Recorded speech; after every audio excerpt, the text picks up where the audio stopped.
tell the story of what it is that you do for people so that they can see themselves in that description and say, okay, yeah, that's what I want for myself. And so this is the perfect person for me. There's an old adage that says, sell the hole, not the drill. So you are telling people about the result that they want, not about the actual thing that you're selling. Welcome to Reinventing Perspective. Today we have a phenomenal guest. We have Jennifer Westbrook. Jennifer, I'm so excited to have you here because I have so many questions. Jennifer, please tell us, who is Jennifer and what's your mission? So who I am, I'm a lot of things. I am a former attorney turned online business owner. I now do copywriting and website design. And my mission is to really help women entrepreneurs. Specifically, I really niche into Christian women business owners who are trying to show up in the marketplace and serve the people that they've been called to serve. And they need help to convey their message in a way that's clear and that reaches the people they need to reach. So they have a wonderful mission, but they need help to see it through. So that's what I help them do through their marketing, through their copywriting, and through their website. These are some of the things that when you're starting out, your head can just be all over the place and you don't know where to focus, what to do, what's important, if you know what I mean. I'll start with copywriting because some people may not be familiar with what is even copywriting. Yes, when I say copywriting or when people hear it, a lot of times they think about that little C with the circle around it that you see on books or on the bottom of a website. And that's a copyright, R-I-G-H-T. But I'm a copywriter, which is W-R-I-T-E-R. And a copywriter is a person who writes words. So copywriting is simply writing words that you use to sell stuff or that you use to market yourself or that you use to share a message. So in a business, copywriting is the words you write on your website. It's the words you write in your social media posts. It's the words in your speaker bio. So anytime that you are using words to describe something, to sell something, to market something, to share something, that's copywriting. And so some people call it sales writing, and sales can mean different things. It doesn't necessarily mean something that you're offering for sale. It can mean something you're offering for free or something that you want people to do, an action you want them to take. So it's the words that you use to motivate people to take action. Of course, you can purchase copywriting skills from someone like yourself, but to someone who's really very early and maybe pre-revenue or just starting to get their income going, what would you suggest to them in terms of writing the copy? Start really simple. What I see a lot of people do at first is try to say too much, and that can be overwhelming to your audience. So you really want to keep it simple. First, what is your message? A simple statement of what you do, who you do it for, and what's the transformation that people experience. I help blank do blank so that blank. If you can fill that in, that's your first step to being able to write your own copy, just to be able to clearly and succinctly describe what you do, who you do it for, and how it helps them. And so if you start there, then a lot of things are going to flow from that. The easiest way to go from there in order to keep writing is to just think about what it is that your audience really wants and needs. And the way to do that is to talk to them. Talk to the people who are in your ideal audience. If you are a coach, then talk to the types of people that you want to coach or that you've coached in the past and ask them, what are your problems? What are your issues? What's the hardest thing for you? What's the thing that would make your work or your life easier? And then you just use their words. It's actually a really simple trick that a lot of people don't realize. It's not even a trick. It's just the first step in being able to communicate clearly. And that is to talk to the people who you want to serve. Take note of the words that they're using to describe their issues or their desires or their goals. And then you just use those same words. And as you start doing that, you're going to be able to communicate what it is that you do in the words of the people who are seeking it from you. When you start out,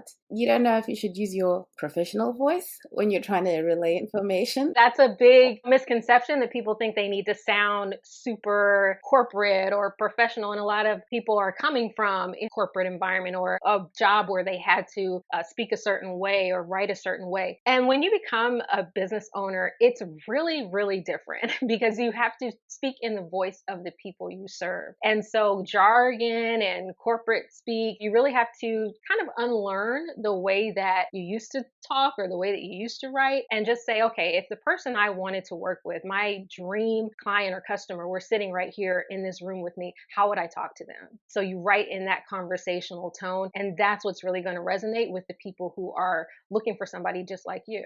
That's a gem right there. How did you get to this point? I had to decided when I went to college that I wanted to go to law school. So that was the plan that I was on. So I majored in English, not because I planned on being a writer of any sort, but because people said, oh, English is a great major when you want to go to law school. So I said, okay, great, I'll do that. All through college, I would help people write. I would help people write essays. I would help people write job applications, just all those types of things. I would help people edit. And I didn't even realize that that was something that I could turn into a business. It was just something that came easily to me, and I just did it. Then I went to law school in New York City. I was there for 3 years. And even while I was in law school, I was helping people edit books, write books in my spare time. And I still didn't realize what I had. I became an attorney, antitrust and trade practices, and I did that for about 12 years. And still in my spare time, I did editing work, I did writing work. And it wasn't until I kind of got around year 8 or 9 when I started feeling like I wanted to do something different. And I started feeling this really strong desire to have my own business. And I never thought I would want to do that, but it just started happening and I started seeing it more and more. And so I just started making a plan to leave the legal profession. I mapped it out. I'm a planner. So I had this 5-year plan of everything I wanted to do and everything I wanted to get in order before I left my legal career.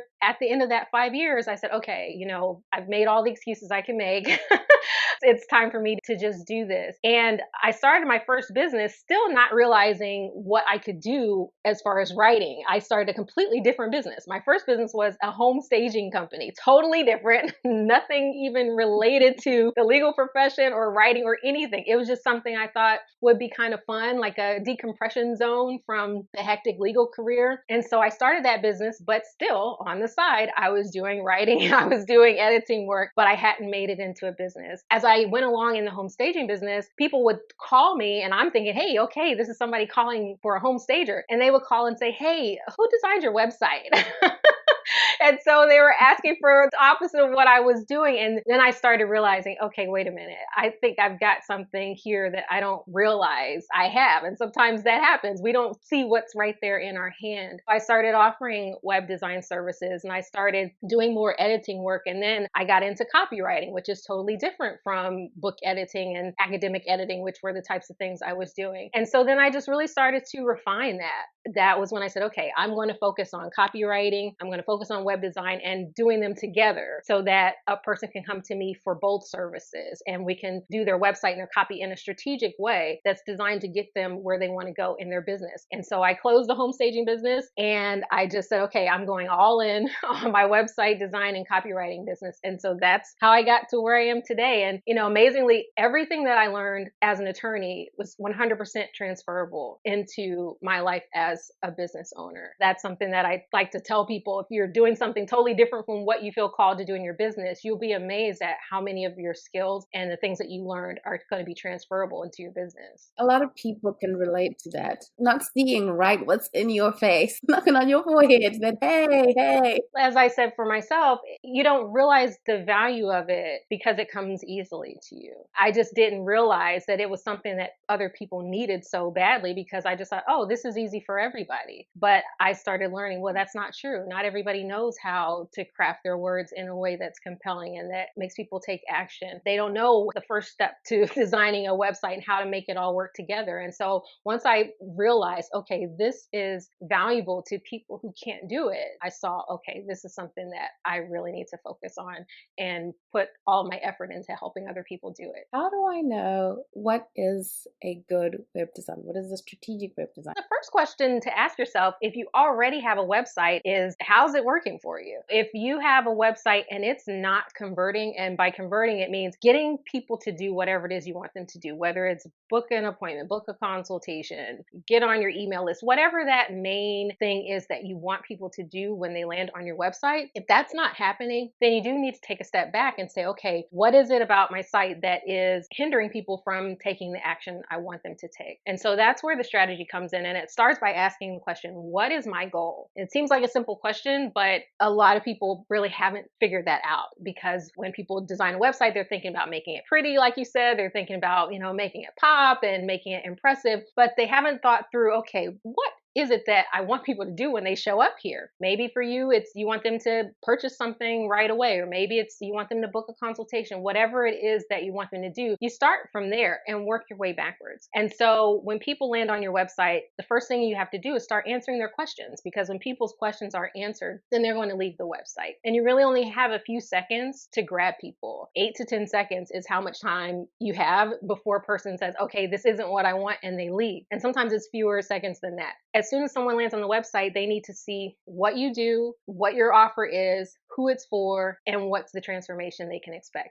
And those questions need to be answered right up front on the homepage. And once people see that, they get confirmation, okay, I'm in the right place. This is what I'm looking for. And then they'll keep reading. And then as they go down, now they need to see you break out what it is that you offer. What is your service, or what is your product? That may take them to some other pages that go into more detail about your product or service. They also need to see a little introduction to you. A lot of small business owners, especially in the beginning, are afraid to show themselves, are afraid to put their face on their website, or afraid to let people meet them. And that's a mistake. We want to make sure that we're letting people see our faces. I find that especially with people of color, we're afraid that if people see us, they won't want to work with us because maybe they don't want to work with a person of color. Well, if they don't want to work with a person of color, then you don't want to work with them anyways, right? So you might as well go ahead and show people who you are and let people meet you and get to know you and connect with you. And then you also want to tell people some things about the results that other people have gotten. If you're new, then this may take some time. You may need to go ahead and work with a couple people before you can gather some testimonials. So that's something you want to make sure that you're doing. And then you also want to make sure you explain the process, how it works briefly. Like step 1, we get on a call. Step 2, we work on your,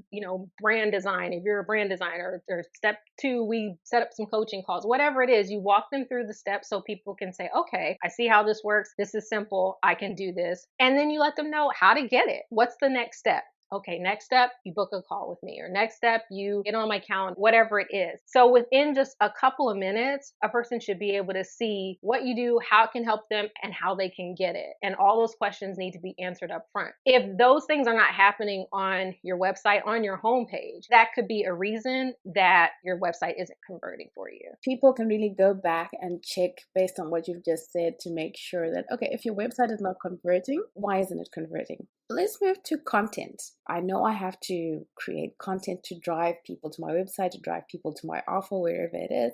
And I really don't know where to start. First, I'll define content, because sometimes we have references to content and references to copy, and they can be different. In the copywriting world, we refer to content as things like a blog or some type of marketing asset that you're going to use in order to tell people about your services or get people to your website, is usually what a blog is used for. I can address both so that if people have an idea of what you should be saying in both cases. So when it comes to content, I'll just talk about things like blog posts or social media posts. That's a place where you want to be strategic as well. So unless your business is blogging and that's the only thing that you do. So if you're doing something else and you want to use content like a blog or like social media in order to generate business, then the way you want to do that is to design your posts around what it is you want people to do. So if you ultimately, let's say you're a wedding planner and you want people to book you as a wedding planner. Well, if you're going to write blog posts, you want to write posts that are going to help people to take the next step to work with you.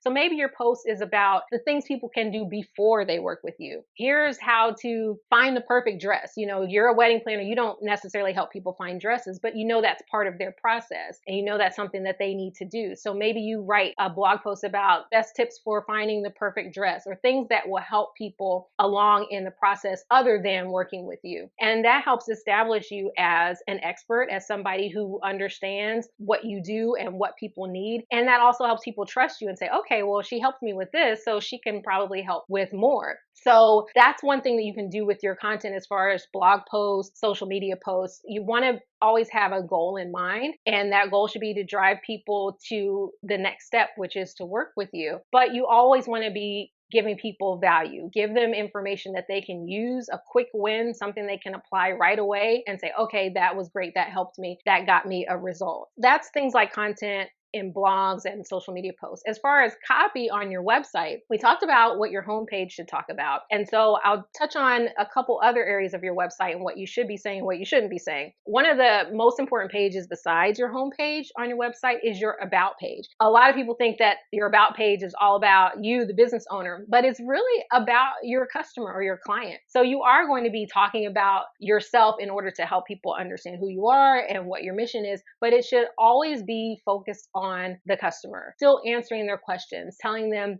how what you do is going to help them. So even though you're writing an about page about yourself, you should still be using the word you and talking about the customer and telling them the answers to questions that people always ask when they want to work with somebody like you. So that's something important for the about page. Don't just make it a list of your qualifications or your credentials, but tell a story of what it is that you do for people so that they can see themselves in that description and say, okay, yeah, that's what I want for myself. And so this is the perfect person for me. And then you always want to have a call to action on your about page. You want to say, okay, here's the next step, book an appointment or do whatever it is that you want them to do, get on my email list. Then when we go to your services page, it's really important that the services pages tell people really clearly what it is you offer, how it works, and what's the next step. I've seen many services pages where it's kind of like a brief description, but it doesn't tell me, well, what is this program about? Or what happens when I get in this program? Or what are the results? What can I expect? And then what do I do next? And so you always want to make sure that you're describing that for people and giving them not just a listing of features like, well, this has 8 modules and we've got 2 Q&As a month. Those are the features that are fine to include in a services page, but you want to lead with the benefits. After this class, you'll be able to meal prep that will save you time. You want to walk through what it is that's going to be different in their life or in their business, whatever it is that you do, what's going to be the change that they'll experience after they take your course or book your services? What's their wedding going to be like? How much less stressed will they be if they hire you as their event planner? So you want to talk about the things that they want to have or experience or be. There's an old adage that says, sell the hole, not the drill. So you are telling people about the result that they want, not about the actual thing that you're selling. Those are some things that you can think about for the most important pages on your website, your home page, your about page, and your services page. Just a quick ask. If you're finding this information helpful, please share it with someone that you know would love this conversation and would find this information beneficial. Thank you again for listening in.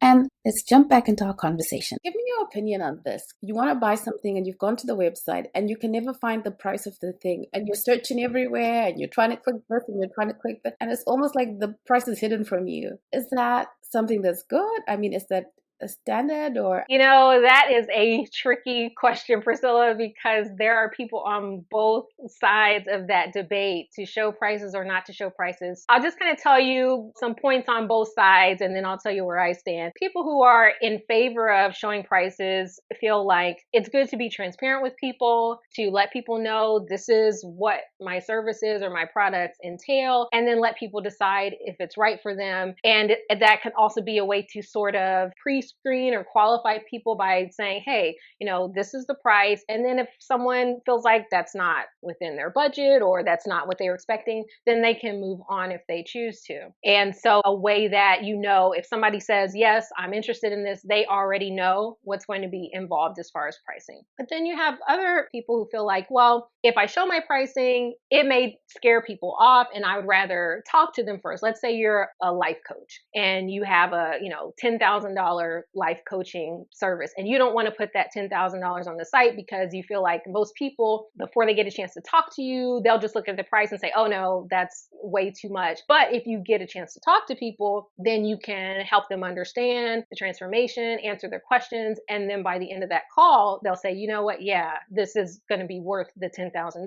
So some people feel like that's a better approach because it gives you the opportunity to connect with the person before they rule you out on price. Then you have, I guess, really a third category of people who say, well, I don't want to show my pricing because I'm offering a premium service and I only want premium clients, and premium clients know that price is not that important to them. They just want the result. And so I want people like that who don't care what it costs, who are just willing to say, yeah, let me get on the phone with you and I'll pay whatever it is. Here's where I stand on it. I'm more in favor of sharing at least some pricing information, because I feel like there are people who will look at pricing and say, oh, I can't afford it. But then there are some people who, if you convey what you are offering, clearly, and you show the transformation, a person's going to say, well, I'm not sure if I can afford this, but I'm so interested in this and I feel like this is so right for me that I'm willing to talk with this person about it. And so I feel like you should, at a minimum, put starting at prices. Even if you don't want to put every price exactly, you can at least say my packages start at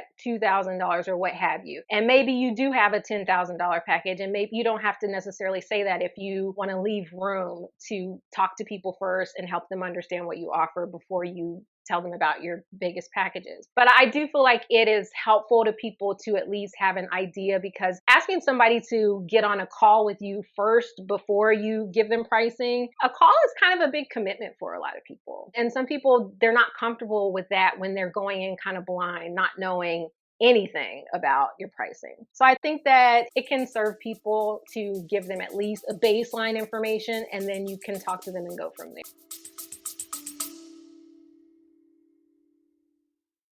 Hey, small business family, quick pause here. If you've been listening and thinking, I need help getting clear on my message and how to actually market this amazing thing I've created, I've made something just for you.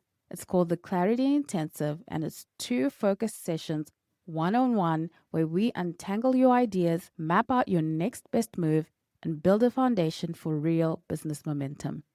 If you're done thinking what's the right thing to do, and you're ready for a customized strategy that fits you, this is for you.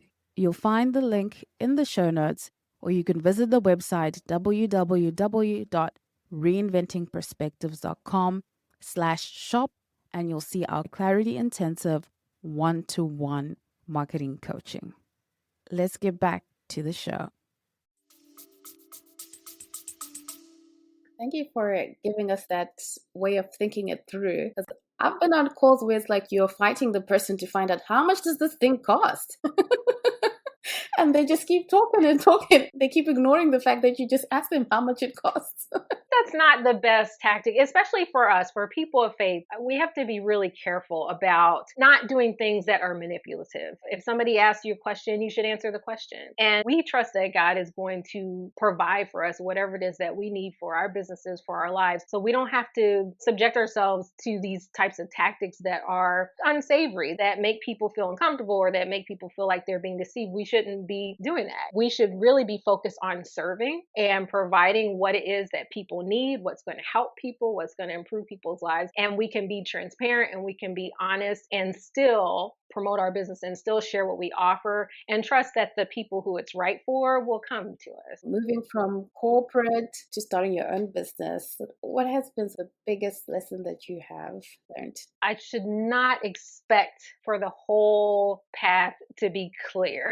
I said earlier that I'm a big planner and I want everything mapped out. I want to know from A to Z what's going to happen, what's next. The biggest thing I've learned is that we really can't have that expectation in business or in life, really. Becoming an entrepreneur has really challenged me to trust God more, because sometimes I find myself really relying on myself too much and thinking, okay, I've got to figure all this out. I need to know all the steps before I make my next move. But what I've learned is that sometimes you have to just drive in the fog. You're in your car and it's foggy outside. You don't just stop your car and wait for the fog to pass because you want to be able to see everything that's down the road. You got to keep driving and just see that little bit that's in front of you and drive a little bit more and drive a little bit more. And then eventually either the fog will lift or you'll drive through it. And I've learned that that's really how entrepreneurship is, and really that's how life is, that sometimes there's a fog. We may not see everything clearly, we may not know all the steps we are going to need to take, but God will always give you a next step. And if you're not sure what he's saying, you can take what next step you think is right and just allow God to correct you if you're wrong. And so that's what I've learned. I would say that's my biggest lesson. I'm still learning that. I still struggle with that sometimes, but it's so much easier now than it was, a few years ago. Jennifer, because you work with female entrepreneurs of faith, what sort of common struggles do you see among them? A big struggle that I see among women of faith is worrying that they're being too salesy or being too pushy or having a big old case of imposter syndrome, like, oh, I can't sell, I can't promote because that's not godly, or I just need to just sit here and wait and let people organically find me. And they really think that promoting their business is somehow ungodly, or that it's, inappropriate, and that it means that they're not trusting God. And that's really not true. We are supposed to share our good works. And there's a way to do it that is loving and that is kind and that is helpful. And we're not supposed to sit on our talents. We're not supposed to bury them. We're supposed to figure out how to multiply them, how to make them grow, how to make them serve someone. So helping women entrepreneurs of faith understand that is big. It's kind of a thing that I see hold a lot of women back from reaching their audience and from,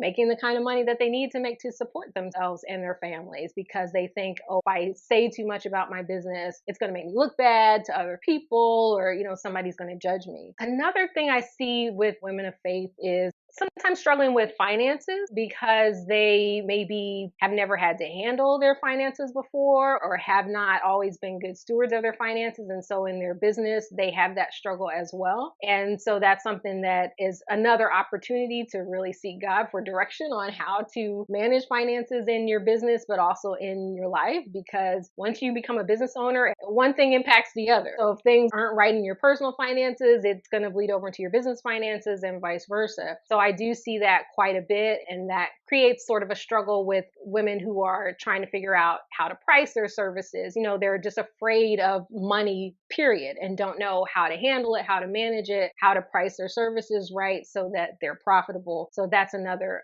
big issue that I see. A lot of times when you're new, you underestimate how much activity you need to do in order to draw people to what you're offering. I think sometimes it's easy to think, oh, if you just build it, they'll come. And it doesn't work that way. There are people who are just going to find you some kind of way, but that's a small percentage of the people. It's going to take us sharing what we do. And there are lots of ways to share. And that's another area where some women get hung up. They think, oh, well, I don't want to be pointing on TikTok. I don't want to do that. That's not my thing. And you don't have to do the things that you really don't like to do. You have to just figure out what are the things that feel right to me, that feel natural to me, that help my business, that I can do, that don't feel, painful, like, social media, if that's not what you want to do. So maybe your thing is relationship marketing. Maybe your thing is being a guest on podcasts. Maybe your thing is interviewing people for your blog and marketing your blogs. It's a matter of finding the things that,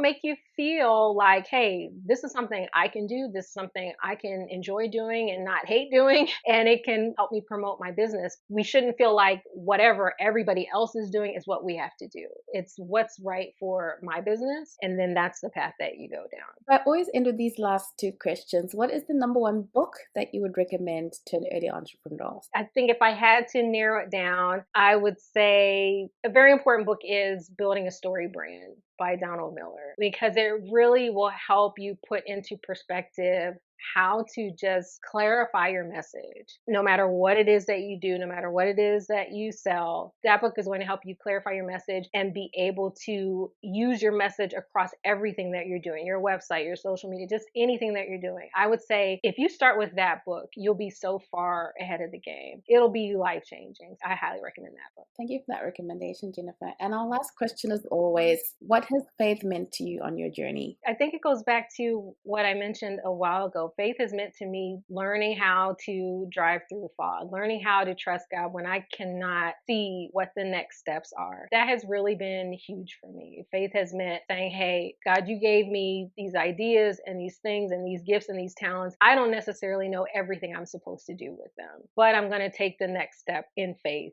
and trust that you'll be there to show me what the next step is after that. Awesome.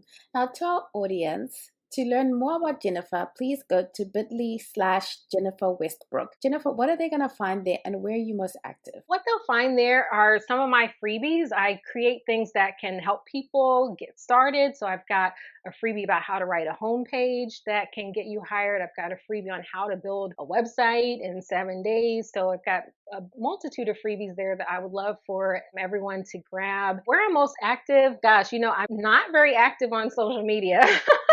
But I do have a Facebook page at JenWestWriting on Facebook. I post there sometimes and you can find me there. Thank you for sharing so much with the audience. Well, thank you so much for having me, Priscilla. I hope you got a lot of information, a lot of actionable things out of these episodes. Please, two huge favors from you. Please let us know what kind of things you'd like to hear. And if you really love the episode, please support us by going and leaving a review in your podcast listening app. Thank you for choosing to spend your time with the Reinventing Perspectives podcast. We value you. See you again next week.